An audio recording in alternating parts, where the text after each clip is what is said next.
Supreme court of Pakistan के हुक्म के मुताबिक ऐसे 9 मई के मुल्जिमान जिनकी सजा का दौरानिया पहले ही मुकम्मल हो चुका है, उनकी जुर्म की नौयत के मुताबिक और आला अदलिया ने उनका ईद से पहले रिहाई का हुक्म भी दिया हुआ था। उन लोगों को ईद से पहले मिलिट्री कोर्ट्स ने रिहा कर दिया। उन्हीं में से एक शख्स मोहम्मद इदरीस, जो रावलपिंडी का रिहायशी है और GHQ हमले में मुलविस था, की बातचीत मंजर आम पर आई है। इन बातचीत में से चंद चीदा बातें जो बहुत अहम हैं वो ये हैं। मोहम्मद इदरीस ने यह बताया कि दौरान हिरासत जब मिलिट्री कोर्ट्स के ट्रायल चल रहे थे तो उसके साथ इंतहाई अच्छा बर्ताव किया गया। उसको खाने पीने में अच्छे से अच्छा खाना दिया गया। एहलकार पहले उन मुल्जिमान को खाना खिलाते थे और बाद में खुद खाते थे। फैमिली से उनको मुलाकात का मुकम्मल टाइम दिया जाता था और बाकायदगी से मुलाकात भी करवाई जाती थी और उनको मुकम्मल कानूनी रसाई भी हासिल थी और हिरासत के दौरान उनको किसी किस्म की कोई परेशानी नहीं थी। गर्ज ये कि मोहम्मद इदरीस ने यह भी बताया कि हिरासतगी के दौरान उनको हर तरह की इंसानी, कानूनी और अखलाकी मदद हासिल थी। मोहम्मद इदरीस ने यह भी बताया कि दौरान हिरासत उसको मुकम्मल कानूनी ताउन हासिल था, जिसमें उसको सुप्रीम कोर्ट लेवल का वकील डिफेंस ऑफ अक्यूज के तौर पर भी मिला हुआ था।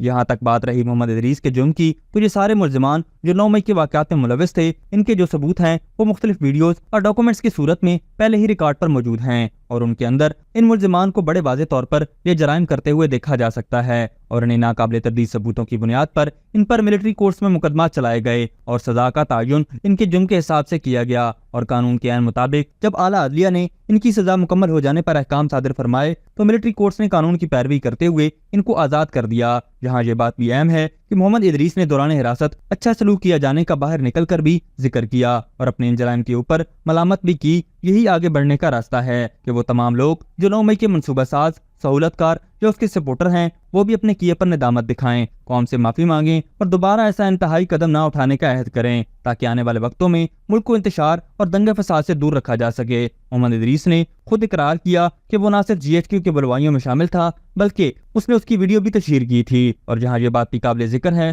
कि मोहम्मद इदरीस ने जब बाहर निकलकर अपने बच्चों को वो वाक़यात सुनाए कि किस तरह फौज ने दौरान हिरासत उसका ख्याल रखा और इंसानी हमदर्दी का मुजाहरा किया, तो वो बच्चे भी मुस्तकबिल में फौजी बनने की ख्वाहिश का इजहार कर रहे थे। अभी तक के लिए सिर्फ इतना ही। मजीद दिलचस्प और ताज़ा तरीन खबरों से आगाह रहने के लिए हमारे चैनल इस्लामाबाद इंसाइडर को सब्सक्राइब करना मत भूलिए और अगर हमारी ये वीडियो आपको अच्छी लगी है तो इसे लाइक कर दें और अपनी कीमती राय का इजहार नीचे दिए गए कमेंट सेक्शन में ज़रूर करें।